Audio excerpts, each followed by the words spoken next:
Hey everyone, tonight we'll delve into the suppressed truth behind the Gen Z revolution. Imagine a revolution without a leader, a movement without a manifesto, a protest that seemed to emerge from the ether. Perfectly coordinated and universally echoed. You watched it unfold on your screens, the images of young people, united by a cause, their faces masked, their phones held high. The world cheered it as the dawn of a new digital democracy. But what if it was a manufactured moment? What if every slogan was pre-tested, every flashpoint pre-planned, and every viral video a segment in a much larger, more chilling production? You'll never look at the world the same way after this. Once you understand how effortlessly the lines between genuine dissent and carefully orchestrated control can be blurred. So, before the tension gets too high, take a moment to like the episode and subscribe, but only if you genuinely enjoy what I do here. Let me know where you're listening from and what time it is for you. Now, dim the lights, prepare yourself, and let's unravel this hidden truth together. Our story begins not with a street protest, but with an echo in a sterile, silent room. The first sign that something was deeply wrong wasn't a riot or a hashtag, but a disappearance. A man named Keshab Adhikari, mid-level software engineer for the Nepali government's Ministry of Communications, vanished without a trace on the night of January 12th. His disappearance wasn't a headline. It was a single line in a local police blotter, quickly buried. But what he left behind was a digital ghost-to-single, corrupted file on his work computer. A seemingly mundane public detail that went unnoticed by everyone except for his colleague, who found the file and, out of a morbid curiosity, tried to open it. The file was a compressed archive, its name just a string of random characters.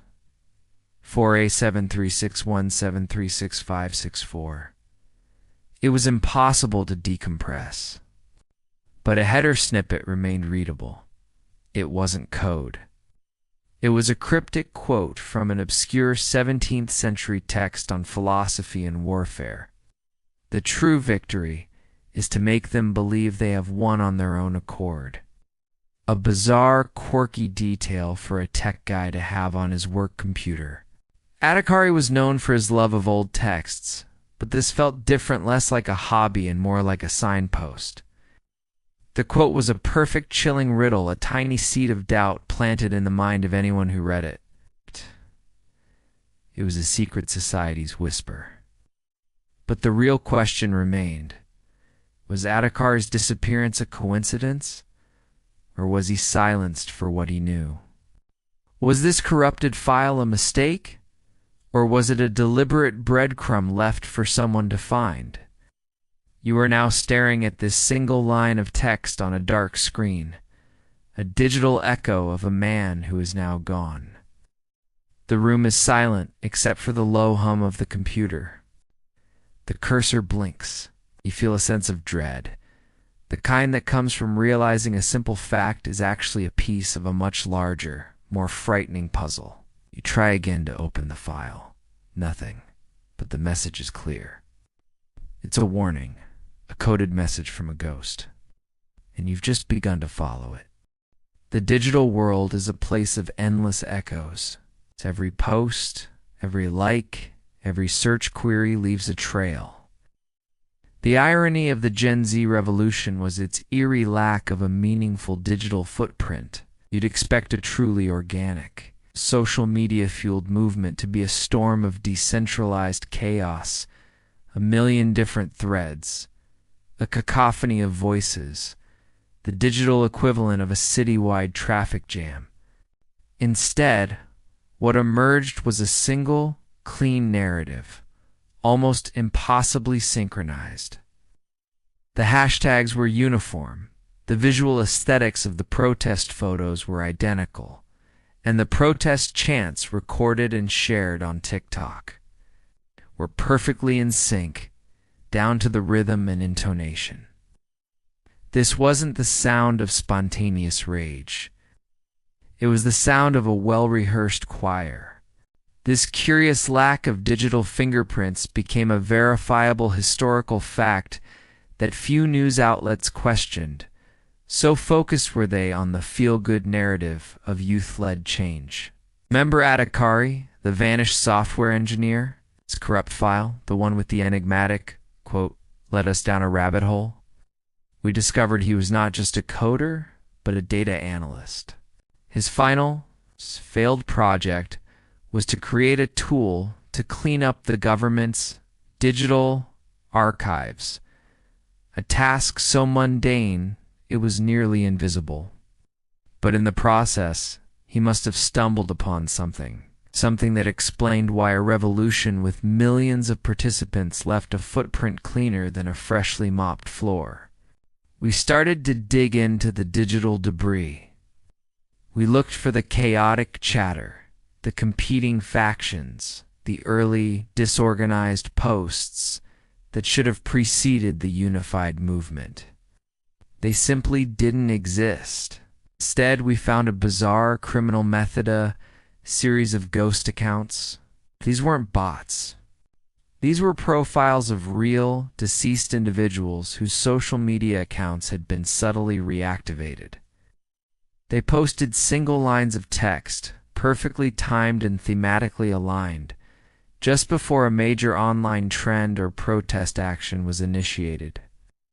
An obscure and clever deduction would lead us to realize that these accounts weren't meant to participate, they were meant to seed. They were digital breadcrumbs, dropped not to create the trail, but to lay down the tracks for others to follow. You are now scrolling through a spreadsheet of thousands of these ghost profiles. Each one has a profile picture of a person who passed away years ago, confirmed by archived obituaries. Their posts are simple, almost poetic commands. The streets are calling, it's time for change. Unity is our strength. A chilling, almost ghostly quality to them. They were like the first ripples in a pond, created by a stone thrown by an unseen hand. The real question remained: who controlled these digital ghosts? And how did they manage to find and use these forgotten historical mysteries? The lives of the dead as a tool for mass manipulation. You feel a growing unease, the kind that whispers that the world you see is not the one that truly exists. You're looking at a digital graveyard, and the dead are talking. The digital breadcrumbs led us deeper, away from the ghost accounts and toward their source. You are now inside the digital archives of Nepal's Ministry of Communications, a place you can only access through a backdoor Atacari himself created. The air is thick with the metaphorical dust of forgotten data. You type in a series of commands, a ghost searching through the system of a ghost, and there it is. A file hidden within a subdirectory titled Project Echo, a name that now feels chillingly literal.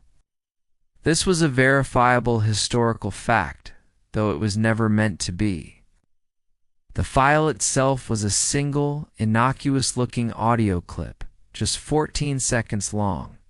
It had no metadata, no timestamps, nothing to tie it to a specific time or place. But when you hit play, what you hear sends a shiver down your spine. It's not a voice. It's a series of low-frequency tones, almost inaudible, interspersed with what sounds like static. But if you listen closely, you can hear a rhythm, a pattern. This was the quirky and bizarre detail that broke the case wide open. A sound, a silent whisper in the system. Our team of analysts, led by a former cryptographer with a penchant for historical ciphers, started to work on it. They realized the tones weren't random. They were a form of auditory Morse code, but with a twist. The pauses and frequencies corresponded to a specific and long-forgotten numerical cipher used by the British during the early days of the telegraph.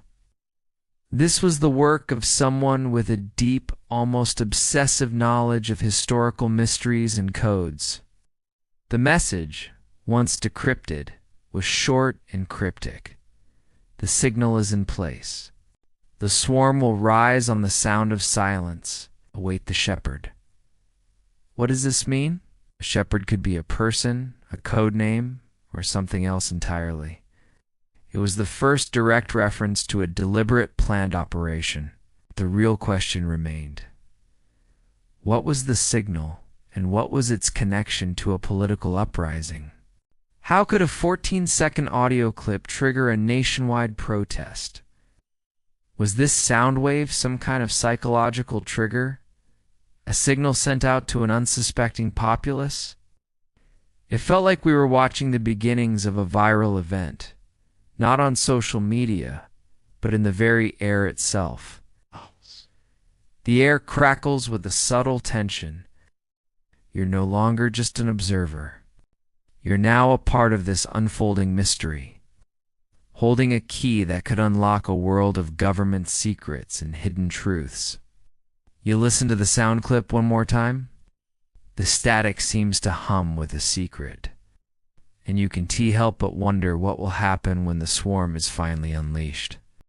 The decrypted message, the signal, is in place. The swarm will rise on the sound of silence. Await the shepherd. Pointed us to a chilling realization. This wasn't the work of a single hacker or a political agitator. This was the work of a group, an organization with the resources and intellect to manipulate a nation's populace from the shadows. To understand their methods, we had to delve into the historical patterns of groups that have manipulated social movements.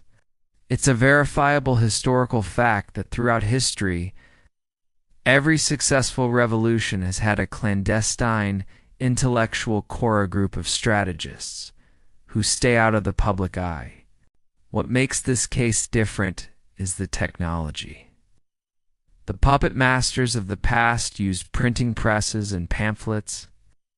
These new architects used social media, and as we were beginning to suspect, something far more sinister.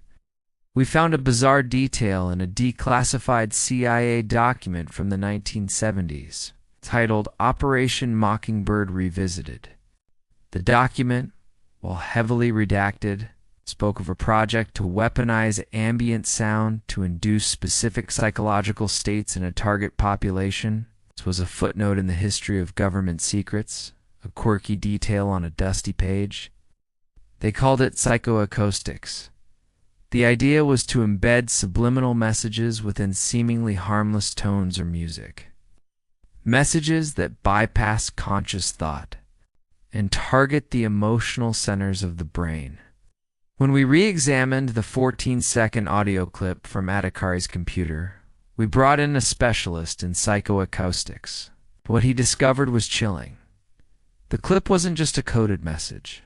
It was a subliminal frequency, a sound wave just below the threshold of human hearing, designed to induce a state of heightened emotional receptivity, a state where suggestions feel like your own thoughts and collective action feels like an unshakable compulsion. You are now in a soundproof studio, a set of high-end headphones clamped over your ears. The specialist plays the audio clip, but this time he isolates the low-frequency waves. You don't hear it so much as you feel it as subtle pressure in your chest, a quiet unease that makes the hair on the back of your neck stand up. It's a ghost in the system, a whisper you were never meant to notice.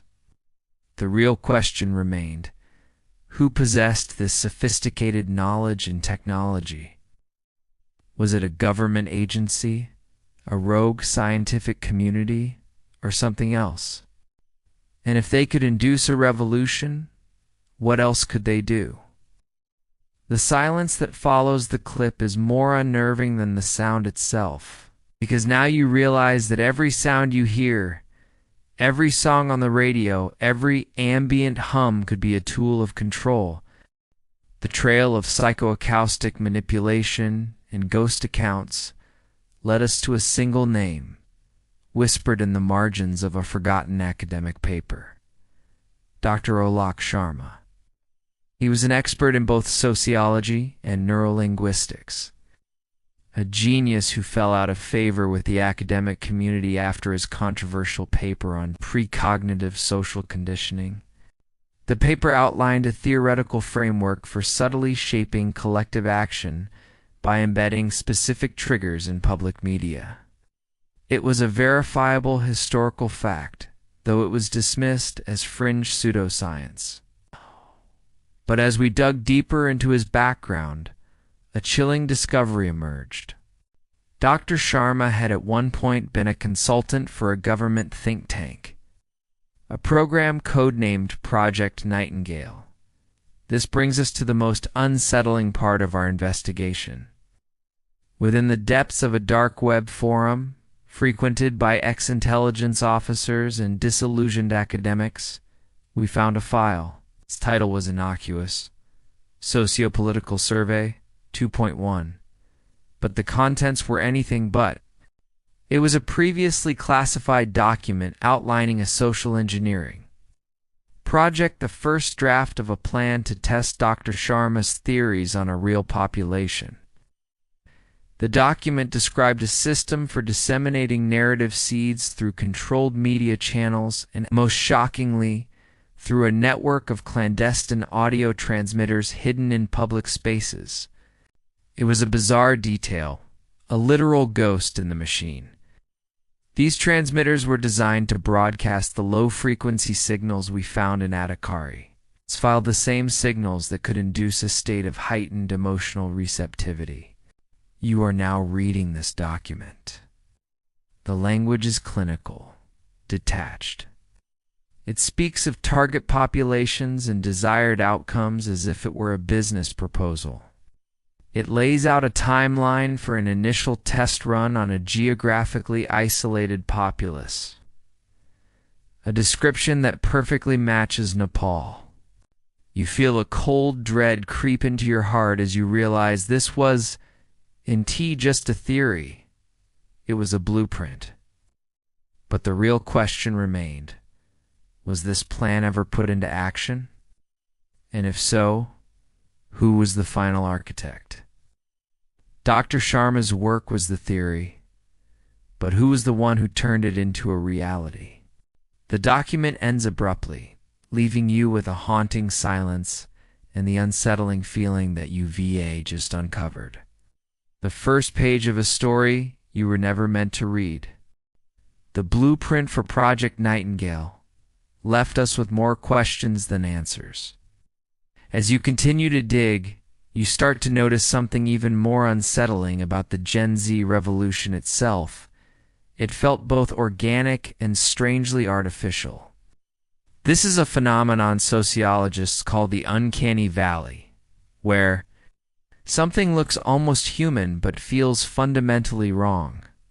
The protest chants, while unified, lacked the raw, unpredictable emotion of genuine rage. The protest signs, handmade as they seemed, often shared a suspiciously similar font and color palette. It was a verifiable historical fact that no other protest in modern history had such a clean, singular aesthetic. We found another quirky detail that confirmed our suspicions. One of the key slogans of the movement was "Our Voices, Our Future." This phrase, we discovered, was not coined by a protester. It first appeared in an internal corporate memo from a defunct public relations firm, Synaptic Solutions, a company that went bankrupt years ago. A strange, forgotten historical mystery. The firm specialized in cognitive resonance and narrative framing. We dug through the firm's archived projects and found a series of proposals for a next-gen advocacy campaign that perfectly mirrored the Nepalese uprising. The proposals included detailed plans for creating viral content, from pre-scripted sound bites to pre-designed protest imagery. You're now looking at these archived files. the digital dust of a company that no longer exists. You see a slide deck showing a meticulously planned social media campaign, with timelines for hashtag deployment and influencer engagement. The detail that chills you is a small footnote on one of the slides. Audio triggers to be deployed at T-2 hours. T-2 hours before what? Before the street protests erupted with their perfectly synchronized chants. The real question remained: if every aspect of the revolution was a planned, curated product, who was the client? And what was their ultimate goal? The silence you feel now isn't the quiet of a paused podcast. It's the quiet dread that comes from realizing the very ground you stand on might not be real, but a meticulously constructed stage. The next-gen advocacy campaign files from Synaptic Solutions led us to a new, even more perplexing discovery.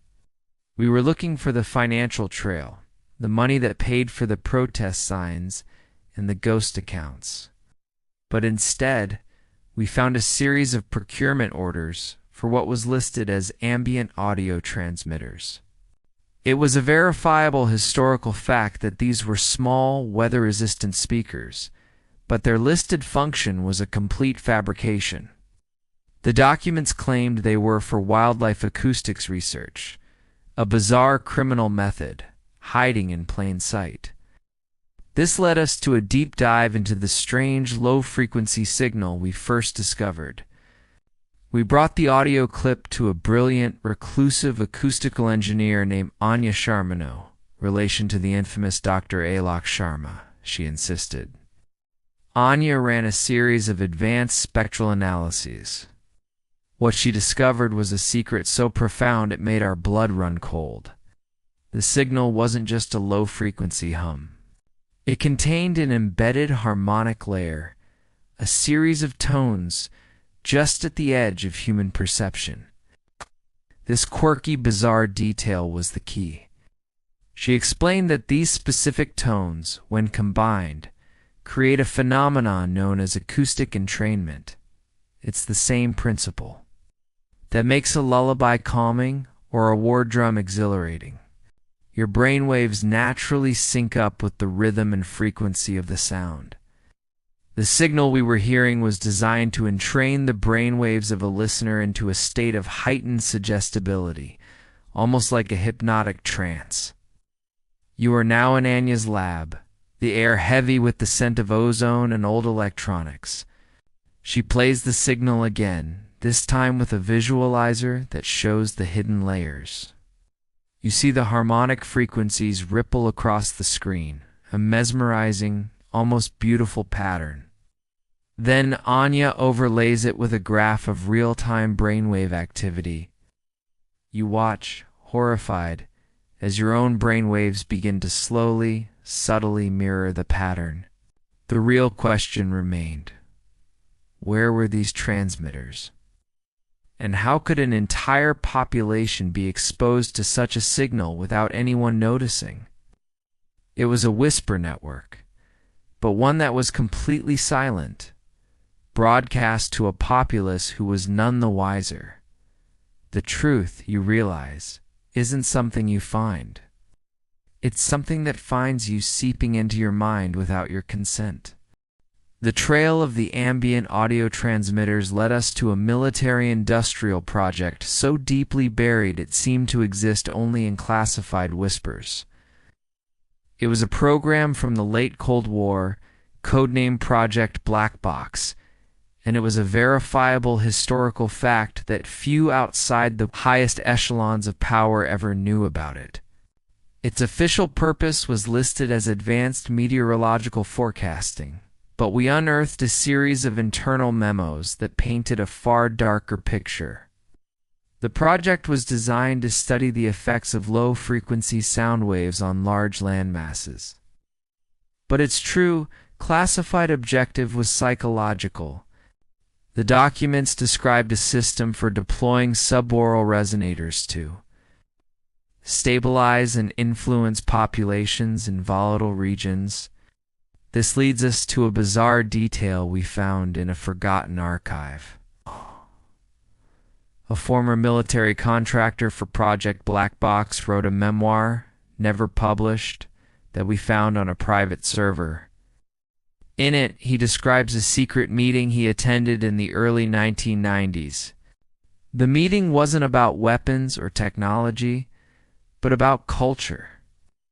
The attendees, a mix of military officials and cognitive scientists, discussed the idea of using popular media as a vector for psychological influence. The contractor described a chilling idea: to embed these subworld resonators in everyday objects, streetlights, billboards, even public transportation systems. This would create a citywide psychological network, a silent grid that could broadcast the signal we'd been tracking. You are now in a quiet, forgotten corner of a city, staring at a streetlight. The hum of the bulb is a familiar sound, but now you listen more closely. Is that a low-frequency vibration you feel in your bones? Subtle hum that makes you feel just a little bit more restless, a little more agreeable? The real question remained: were these projectors, these silent, invisible instruments of control, a historical relic, or had they been reactivated? The air around you feels different now, charged with a secret purpose. You realize that the world you navigate every day might be nothing more than a carefully constructed psychological landscape. The silent, invisible network of subaural resonators was terrifying, but it was just one half of the equation. A revolution, even a manufactured one, needs a platform. We return to the digital space, to the platforms that broadcast the revolution to the world. We analyzed the code of a popular social media app, one that had an unusually high number of users in Nepal and was a primary conduit for protest organization. Our team of analysts discovered a secret hidden function within the app's code. And this was a verifiable historical fact, a line of code buried deep within millions of others. A single command that could change everything. It was a dormant function, designed to listen for a specific low-frequency signal, the exact signal we had just discovered in Anya's lab. This brings us to a bizarre detail. The function's name was labeled shepherd_initiate, a direct callback to the cryptic message we'd decrypted. When the app's microphone detected the signal, it didn't just listen. It initiated a cascade of events, would subtly alter the user's feed, prioritizing specific content and hashtags. It would boost posts from the ghost accounts we'd identified, and it would suppress any dissenting voices or alternative viewpoints. This was a clever deduction. The algorithm wasn't just a tool for content delivery. It was a tool for psychological conditioning. It created an echo chamber, not by chance, but by design. You are now looking at a screen filled with lines of code. The vast majority of it is benign, the normal function of a social media app. But then you see it, the shepherd_initiate function, a single line of code that, with a single silent command, can control the flow of information for millions. The real question remained: who had the power to send the command? And what was the ultimate goal of the shepherd? You feel a cold dread as you realize that the digital world you inhabit, the world of information and connection, is in fact a carefully constructed cage. Every scroll, every post, every interaction could be a step in a direction you never chose for yourself. The shepherd_initiate function was a chilling discovery, but it lacked a human face. We were dealing with a ghost in the machine, and we needed to find the person who pulled the lever. We found an unexpected lead in the online archives of a popular online forum dedicated to discussing conspiracy theories. A user who went by the handle Himalayan Whisper had been posting for months leading up to the revolution, outlining a meticulous plan for a social media-driven uprising. Their posts were dismissed as fantasy, but now, with the benefit of hindsight, they read like an operational blueprint. This user, we discovered, was not a detached observer. They were an active participant in the protests. Through a series of clever deductions and forensic analysis of their online habits, we identified Himalayan Whisper as a young student activist named Arjun Bhattarai. This was a verifiable historical factor, young man who was celebrated in news reports as a hero of the revolution. But as we dug into his personal life, a bizarre and disturbing detail emerged. Arjun had a secret past. Before the protests, he had been an intern at a small private consulting firm in Kathmandu. The firm's name was Kestrel and Associates, a company that had a single client, a holding company owned by a secretive foreign entity. The firm's specialty? Behavioral analytics. You are now looking at Arjun's resume, the details of his internship, a seemingly innocent line item. But you know better. You see the connections, the timing, the location, the nature of his work. You feel a growing sense of betrayal, the kind that comes from realizing a person you admired was never who they seemed. The real question remained. Was Arjun a willing accomplice, a true believer in the grand plan, or was he a pawn, manipulated by forces far beyond his comprehension? You are now staring at a photograph of him, a picture of a smiling face holding a protest sign. And you can't help but wonder if the passion in his eyes was genuine or just a performance in a meticulously crafted drama. With Arjun identified as a key player, we shifted our focus to the how. How did a single individual, even with the help of a sophisticated firm, create a nationwide echo chamber? We found the answer in the detailed, encrypted files from Kestrel and Associates. This was the blueprint of the conspiracy.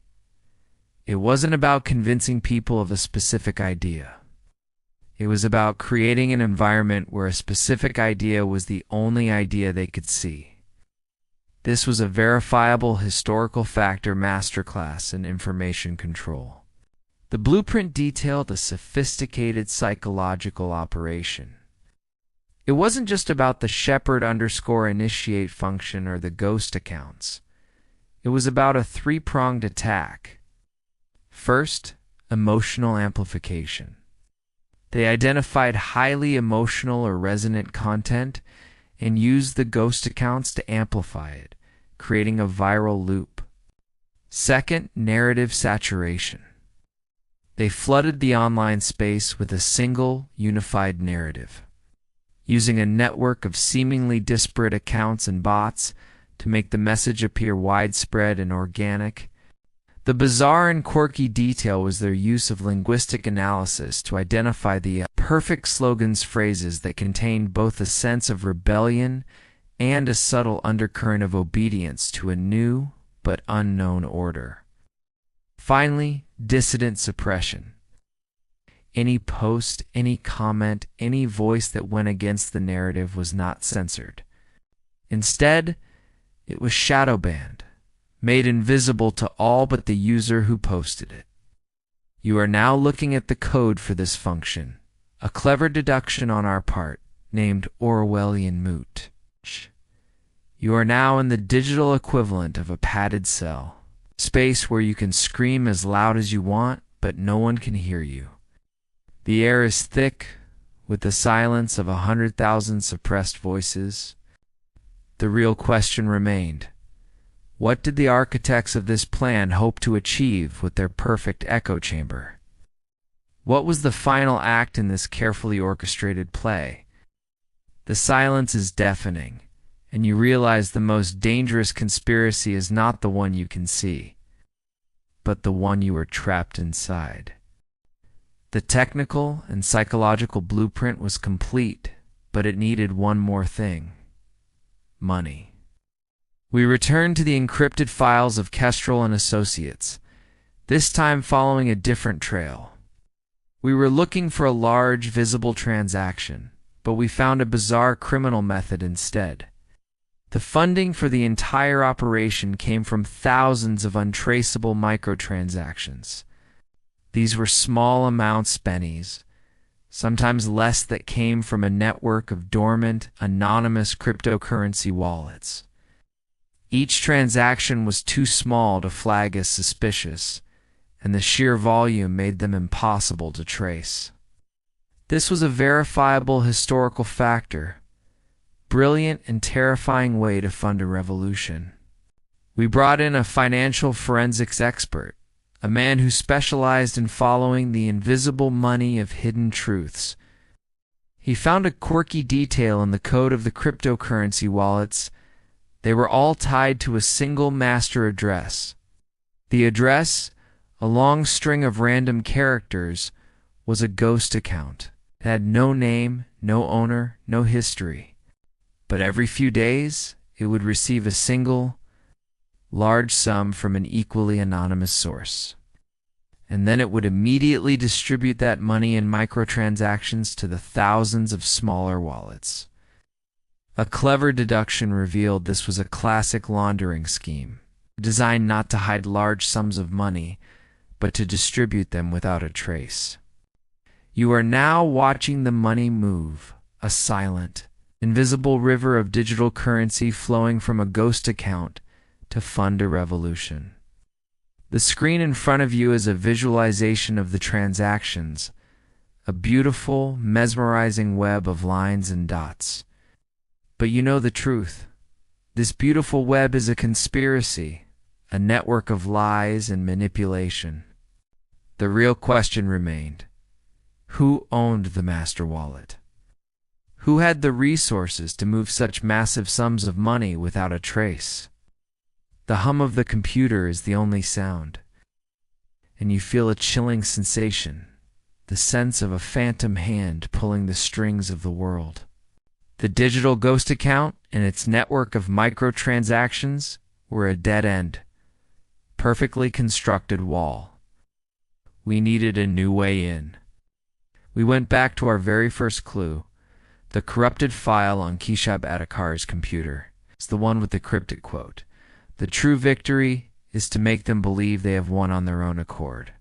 Our team's cryptographer, the one who worked on the auditory cipher, now turned his attention to the file itself. He realized that the corruption wasn't accidental. It was a bizarre criminal method, a sophisticated form of steganography. The file wasn't just a compressed archive. It was an encrypted data packet, disguised as a broken file. He discovered a seemingly mundane public detail that was the key to unlocking it: the file's name. He dismissed it as random characters, but he was wrong.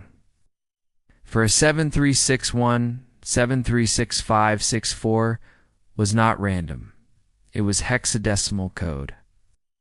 When translated, it spelled out JSID, the name of a character in the same, the 17th century philosophical text Adhikari had quoted.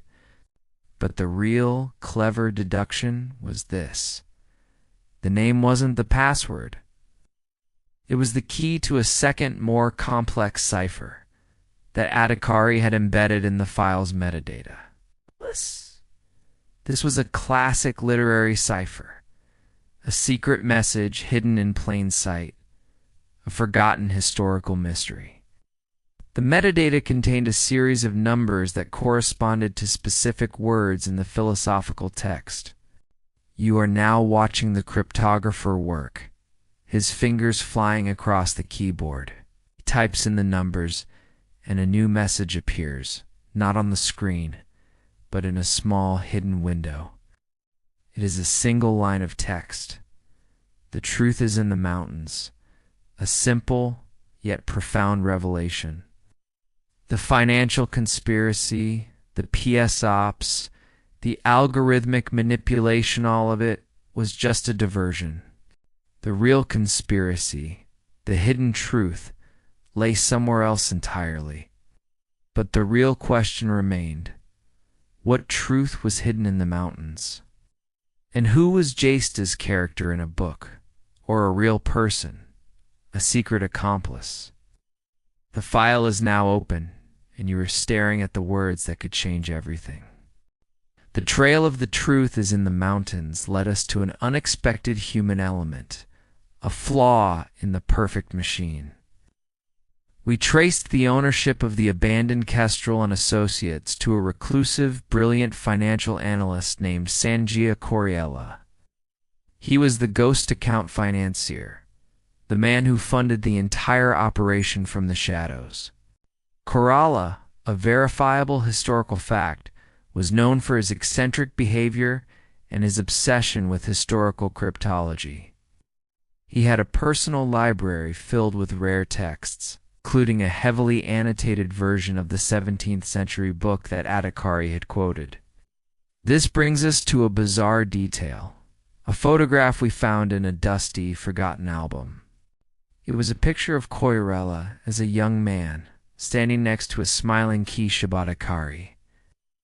They had been close friends in college, both part of a small intellectual circle. But their relationship had soured years ago. Files we found indicated that Adhikari had exposed one of Coirella's early, experimental financial schemes, ruining his reputation and leaving him in disgrace. A clever deduction revealed the truth. Coriella had unfunded the revolution for political gain or ideological reasons. This entire conspiracy was a bizarre criminal method and master plan for revenge. He wanted to prove to Adhikari and to himself that he was the superior strategist. The revolution was a game, a final, lethal chess match between two brilliant, broken men. You are now looking at the photograph, the smiling faces of two friends, and you feel a profound sadness. This wasn't a conspiracy of power or ideology. It was a conspiracy of personal vengeance. The real question remained: was Coriella the shepherd? And if so, what was his endgame? You realize that the most dangerous conspiracies aren't driven by grand ambitions, but by the simple human flaws of hatred and betrayal. Our investigation now had a human face: Sanjaya Coriella, the mastermind of the plot. But as we dug deeper into his life, we found another layer of deception. We discovered that the supposed mastermind of the revolution, the mythical leader we'd heard about in the news, was a fabricated identity. This was a verifiable historical fact, a man named Devendra Thapa, a charismatic but ultimately powerless figurehead who was revealed to be a paid actor. A brilliant, clever deduction on the part of the conspirators. They created a fictional hero for the people to rally behind, a symbol that could be controlled and manipulated from the shadows. Thapa's role was to be the voice of the revolution, giving the illusion of a genuine leader. This leads us to a bizarre detail we found in a hidden file on Coirella's server, a list of actor profiles. Each profile was meticulously crafted, with a backstory, a political leaning, and even personal tics and mannerisms. Thapa was just one of many, a cast of characters ready to be deployed at a moment's notice. The conspiracy wasn't just a single event. It was a theatrical production with a full cast and a script. But the most unsettling thing about this was the complete lack of a genuine ideologue, a true believer. The revolution was hollow at its core, a perfect shell with no substance. You are now looking at the list of profiles, the faces of people who were paid to be revolutionaries. You feel a deep sense of unease, the kind that comes from realizing that every protest you've ever seen might have a hidden script. The real question remained: what did the actors know? Did they understand the full scope of the deception? Or were they two pawns in a much larger game? The world seems a little less real now, and you can't help but wonder if the faces on your screen, the voices you hear every day, are genuine, or if they're just another part of the show. The discovery that the revolution was a manufactured event, a play with a paid cast, was a chilling one. But the biggest question remained unanswered. What was the purpose of the psychoacoustic signal we had been tracking? Was it just to incite anger and protest? Or was there something more sinister at play? We went back to our analysis of the low-frequency tones, and with our newfound knowledge of Koirella's plan, we made a startling discovery. The signal wasn't just a trigger for an uprising. It was a lock. Our cryptographer, with a flash of inspiration, realized that the signal contained two distinct layers. The first was the emotional entrainment frequency, designed to heighten suggestibility. The second was a hidden oral key. Clever deduction revealed that this specific frequency, when heard repeatedly, was designed to lock a person's subconscious to a single, powerful command. It was a bizarre criminal method, a kind of audio branding, and when we re-examined the protest chants, a forgotten historical mystery in plain sight, we found the key to the lock. The phrase, "our voices, our future." You are now listening to a recording of the protest chants, the crowd's voices a powerful, unified hum. But now, you're not just hearing a chant. You're hearing a command. The slogan was not a statement of purpose. It was the final command, designed to be reinforced by the oral key. The real question remained. What was the true meaning of the command? And what did it unlock? The answer, you realize, is far more terrifying than a simple political revolution. A conspiracy wasn't about what the people did. It was about what they would believe. The signal was a lock, and the slogan was the key. But what was it locking in place? We needed to understand the final piece of the puzzle, the truth that lay hidden in the mountains. We found our answer in the digital trail of a recently retired government archivist named Prakash Rana. He was a verifiable historical fact, a quiet man who had worked his entire life in the Ministry of Records, a building filled with forgotten historical mysteries and government secrets. He was also a member of the same intellectual circle as Adhikari and Koirala. He wasn't a mastermind or a conspirator, but a witness, a person who stumbled upon the truth and, out of a profound sense of guilt, left a trail of breadcrumbs for us to find. Rana had left behind a bizarre detail, a series of encrypted emails sent to a dead drop address, an old-school way of passing information. In the emails, he confessed everything. He described a secret project from the 1990s, a project designed to rewrite history. He explained how historical data was intentionally altered, records of political dissent were scrubbed, and the past was slowly, subtly edited to create a new, more compliant narrative. The conspiracy, it turned out, wasn't about the future. It was about the past. The revolution was designed not to change the government, but to distract the populace while a new, revised history was uploaded to the National Archives. You are now reading his confession, the words of a man who spent his life curating lies. The air is thick with the scent of old paper and dust, and you feel the weight of history on your shoulders. The real question remained. Who gave the order to rewrite history? And what was the new history meant to achieve? You realize the most dangerous power is not to control the present, but to control the past. With Rana's confession, the full scope of the conspiracy came into focus. The revolution was not an act of rebellion. It was a bizarre criminal method, a masterstroke of misdirection. The protest was designed to distract the populace while a new manufactured past was installed. But a new question arises. What was the ultimate goal of this historical revisionism? It was a clever deduction on Koirala's part. The goal wasn't just to install a new, more compliant government. It was to create a new, more compliant populace. The new history was designed to foster a sense of gratitude and obedience to the new regime. It painted the old government as corrupt and incompetent, and the revolution as a triumphant, spontaneous act of the people. This was a verifiable historical fact, a narrative that was quickly accepted and taught in schools. The psychoacoustic signal wasn't just to trigger the protest, it was also to implant the command to believe the new narrative. The slogan, "Our voices, our future," was not a call to action.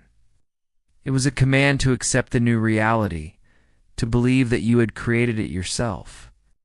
You are now looking at a timeline of historical events, and you can see the subtle changes, the dates that were altered, the names that were erased, the protests that never happened. The world feels like a funhouse mirror, a twisted reflection of what you thought was real. The real question remained. If they could manipulate history, could they manipulate the very fabric of reality itself? The line between truth and fiction seems to have vanished. And you realize that the paradox of control is that you are most controlled when you believe you are free. The revelation that the revolution was a distraction for a historical revision project was a chilling one. But as you continue to dig, you uncover a second, even more terrifying layer of deception. Rana in his final emails spoke of a second phase. He was a witness to a secret so profound it made our blood run cold. Koirala's conspiracy was a brilliant facade for an even larger global agenda. The Nepalese Revolution was a prototype, a small-scale test of a system that could be deployed anywhere in the world. This was a verifiable historical fact. Though it was a secret so well guarded, it seemed to exist only in whispers. This leads us to a bizarre detail we found in Rana's final email. A string of code that, when decrypted, revealed a list of cities around the world, cities in South America, Eastern Europe, and Africa. These cities, like Nepal, had recently experienced spontaneous political uprisings. A clever deduction on our part revealed that the uprisings were not spontaneous at all. They were all part of the same global network, the same psychological operation. The revolution wasn't a one-off. It was a global phenomenon, a hidden truth that was happening all around us. You are now looking at a world map, and your eyes are drawn to the red dots that mark each of these cities. The dots are not a conspiracy, they're a verifiable fact.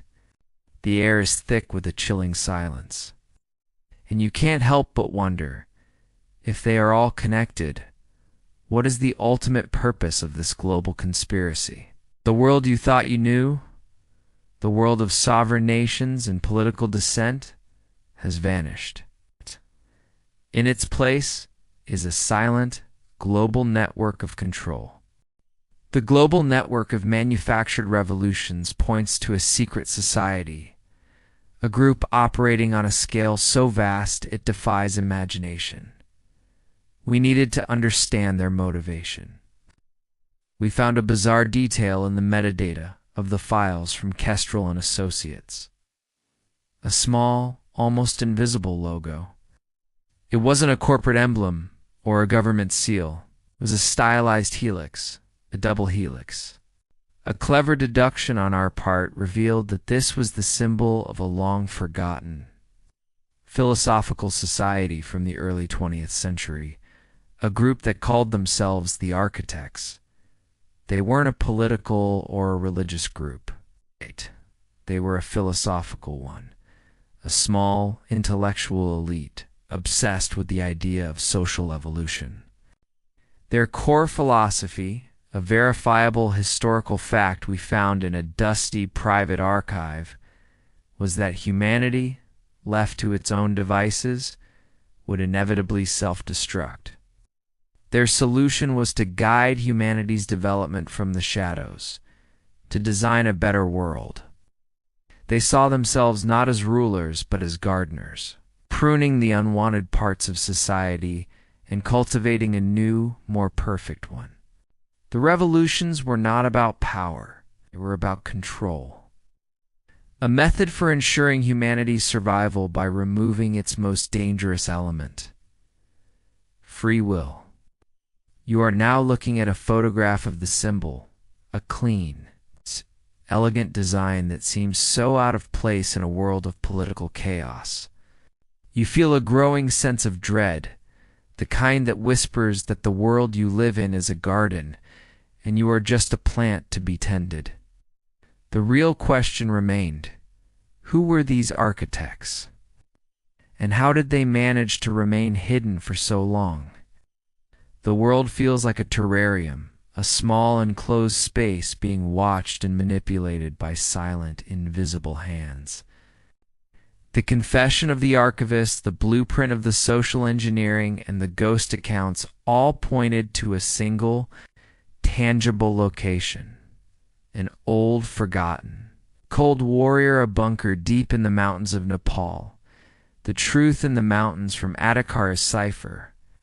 The architects, in their pursuit of a flawless system, had a physical headquarters, a final, chillingly anachronistic place where they stored the fruits of their labor. This was a verifiable historical fact, a facility that was officially decommissioned decades ago, a forgotten historical mystery. We followed the trail of Adhikar's last known movements, a series of seemingly random coordinates he'd emailed to a friend, and they led us to the bunker's hidden entrance. Inside, we found a bizarre detail that confirmed everything: a vast, climate-controlled server room. But these weren't modern servers. They were antiquated magnetic tape drives, the kind used by governments in the 1970s. The walls were lined with thousands of them, each one a sealed record of a different version of history. A clever deduction on our part revealed that this was their backup system, a physical library of every historical fact they had altered, every memory they had erased, every revolution they had manufactured, was the physical repository of 1,000 hidden truths. You are now standing in the center of the room, surrounded by silent gray boxes. Each one contains a history that never was, a truth that was suppressed. The air is still and cold, and the only sound is the low hum of the air conditioning. The real question remained: what did the architects plan to do with this library of lies? And what was the last thing Adhikari found before he vanished? You walk toward a single, unsealed box at the center of the room. It has a single word written on it in faded marker: blueprint. The box, the one marked blueprint, was the final piece of the puzzle. It was a chilling, meticulously detailed document, a timeline of future social engineering events planned for the coming decades. It was a verifiable historical fact, a schedule of future conspiracies. It described a series of orchestrated crises, from economic collapses to manufactured pandemics, all designed to create specific societal changes. The document was a masterclass in psychological manipulation, a roadmap for controlling the future by manufacturing the past. This brings us to a bizarre detail that sent a shiver down our spines. The blueprint wasn't just a plan for a series of events. It was a plan for a series of new, pre-designed belief systems. Each crisis was designed to make people accept a specific solution, a new form of government, new social contract, a new way of life. Revolutions were just the first step. The true endgame was not to control governments, but to control thought itself. to create a world where everyone believed they were free, but were in fact living in a perfectly designed cage. You are now looking at the final page of the blueprint, a line graph that shows the progression of human belief. The line is a straight, unwavering path toward a single point-to-point labeled the Great Synthesis. You feel a profound sense of despair, the kind that comes from realizing that your own thoughts and beliefs might not be your own. The real question remained: could this plan be stopped? And what would happen if the world discovered that their revolutions, their freedoms, their entire history was a lie? With the blueprint in our hands, we had a moral crossroads to face. We knew the truth behind the revolution, the ghost accounts, the financial conspiracy, and the historical revision. But what good would it do to reveal it? This was a verifiable historical fact, an agiled ethical dilemma. If we revealed the truth, we would shatter the public's faith in their own history, their own government, their own reality. We would create a chaos far more dangerous than the one the architects sought to prevent. This leads us to a bizarre detail we found scrawled in the margins of the blueprint. A quote from a forgotten philosopher: "The greatest deception is to make a man believe he is a god, while the greatest mercy is to make him believe he is a man." A clever deduction on Coirella's part. He wasn't just a villain. He was a moralist, a person who believed that humanity needed to be saved from itself. The conspiracy was not a crime. It was a desperate act of preservation. The real question remained: what was the greater good? To expose the truth and unleash chaos, or to keep the secret and allow the architect's plan to unfold? You are now staring at the blueprint, a document that could save humanity or destroy it. The silence is deafening, and you realize that the most profound conspiracies are not about what is hidden, but about what must remain so. We chose to keep the secret. The blueprint remained hidden in the mountains, a ticking time bomb of hidden truths. The world went on none the wiser. The revolution was a celebrated chapter in history, a testament to the power of youth and democracy. The government was praised for its handling of the crisis, and life returned to a new, unsettling sense of normal. This was a verifiable historical fact. The history books were rewritten, and the public embraced the new narrative. A bizarre criminal method, a lie so grand it became the new truth. But as you watch the world from the shadows, you notice the subtle yet disturbing changes. The people seem more agreeable, more compliant. The public discourse is less confrontational, more unified. The world is calmer, more peaceful, but a piece of your soul is missing. You are living in a world of happy ghosts, people whose lives are peaceful, but whose beliefs and memories are not their own. You are now in a crowded marketplace, the air filled with the chatter of people who are completely unaware that their very thoughts have been manipulated. You feel a profound sense of isolation, the kind that comes from being the only person who knows a terrible secret. The real question remained: what did it mean to be human in a world where free will was an illusion? The calm is eerie, a silence that screams of 1,000 hidden truths. The ghost of Adhikari whispers in your ear, the true victory is to make them believe they have won on their own accord. And you realize that the architects have won. We have come to the end of our journey, but the story is far from over. The architects and their global blueprint remain hidden. They are the silent watchers, the gardeners of a human farm. The revolutions they create are not about change. They are about control. The secrets they keep are not for power, but for a twisted vision of a better world. we are left with a single haunting thought. Is Adakar's disappearance a warning, or was it a final act of despair? Did he truly believe his truth would be found? Or did he know, in his final moments, that the architect's victory was inevitable? The truth, perhaps, is somewhere in between.